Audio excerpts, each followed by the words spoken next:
This is the Shreveport Report for September 19th, 2016. Let's talk about why we're having so much trouble here in Shreveport. Let's start with the U.S. distribution of wealth. This chart is 10 years old now, and it's only gotten worse.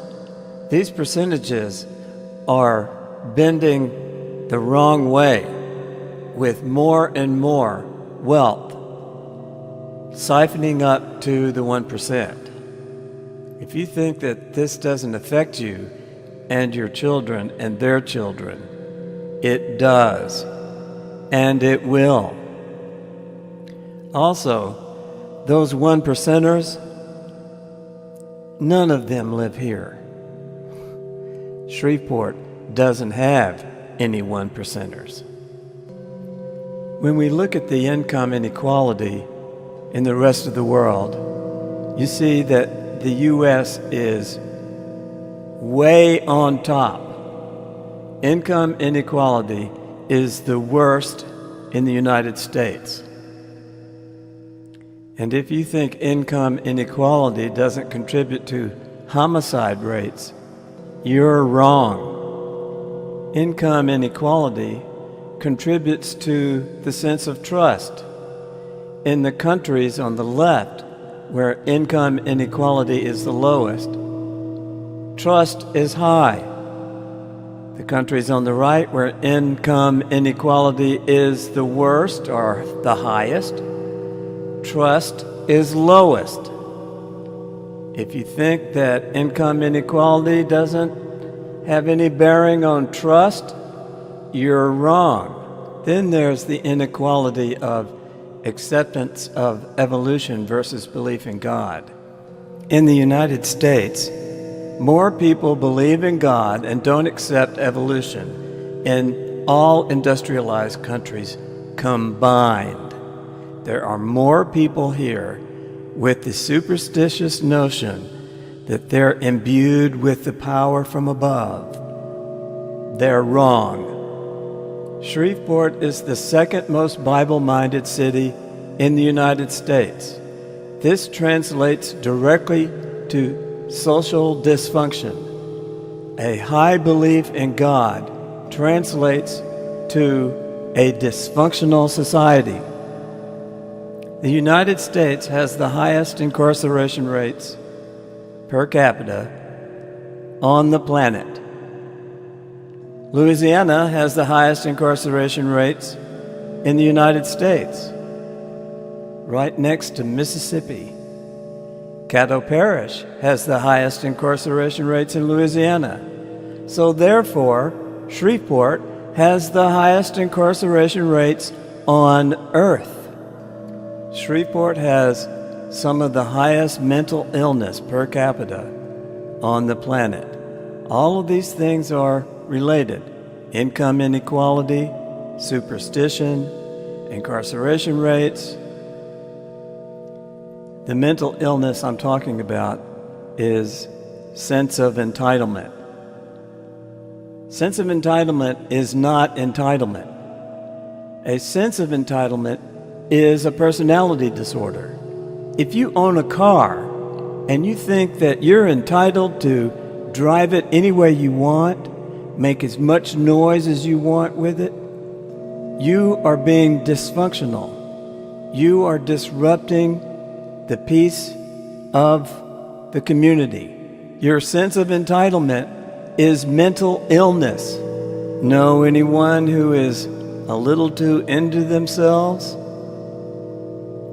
You know, that dysfunctional sense of entitlement where they errantly believe that just because they bought and paid for something, like an automobile, you know, these big SUVs with the giant stereo and the giant roaring exhaust system, that they can use it to disturb the peace of the public. In this video, I will show narcissists misbehaving, displaying their mental illness. Here are the 9 symptoms of sense of entitlement narcissistic personality disorder, as defined by the Diagnostic and Statistical Manual of Mental Disorders. You probably know someone in my neighborhood who has a grandiose sense of self-importance. They exaggerate their achievements and talents, expect to be recognized as superior without commensurate achievements. You've heard the language, "I must be important," and "I'm adorable." Do you know anyone who's preoccupied with the fantasy of some unlimited success or power or brilliance or beauty or ideal love simply because they wish it so? Do they think they're so adorable that these things will just fall out of the sky because they're so adorable? Do you know anyone who believes that they're special and unique and can only be understood by certain kinds of people or certain people who have high status, so that they can only be there with them and understood and function with them because somehow they're so adorable that no one understands them? You know anyone that shows rejection to anyone who doesn't admire them? They require this admiration unconditionally simply because they think they're so adorable. You know anyone who has a sense of entitlement? I see them all the time in my neighborhood. They have this expectation that just because they bought this car and put this big stereo in it and have these big pipes, that they can run around and make as much noise as they want because they're so adorable. This phrase, interpersonally exploitative, that's what people are doing with the thing that they own that disturbs other people because they think they're special. They're so adorable riding around in their special thing, their car with the big stereo and the big pipes. It's wrong to think that if you own something, it's okay to use it to hurt other people. When you use your possessions to harm other people, that's bad. You're a bad person. When you use your automobile to disturb the public, breach the peace by making so much noise, you lack empathy. That means you're unwilling to recognize or identify with the feelings and the needs of others. I guarantee you that more people hate you for disturbing the peace with your automobile than are envious of you. Disturbing the peace with your automobile shows that you're arrogant and unfeeling toward others. This will be your undoing. To get the full effect of this video, you should wear quality headphones or listen to it on a really good sound system.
proves my point that the police need to think out of the box to catch these guys. One of those big cars went by, driving erratically at high speed with the roaring pipes less than a minute before this officer drove by.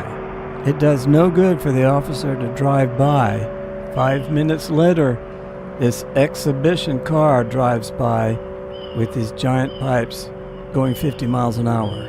So the officer's presence did nothing. These disturbances have been going on for almost 20 years. Law enforcement is not working.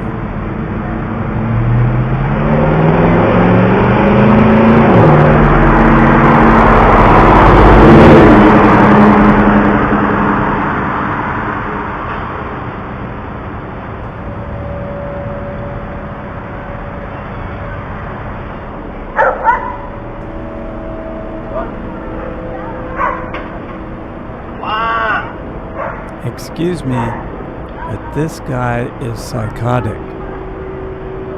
Fuck that white girl.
This is the Shreveport Report for September 19th, 2016.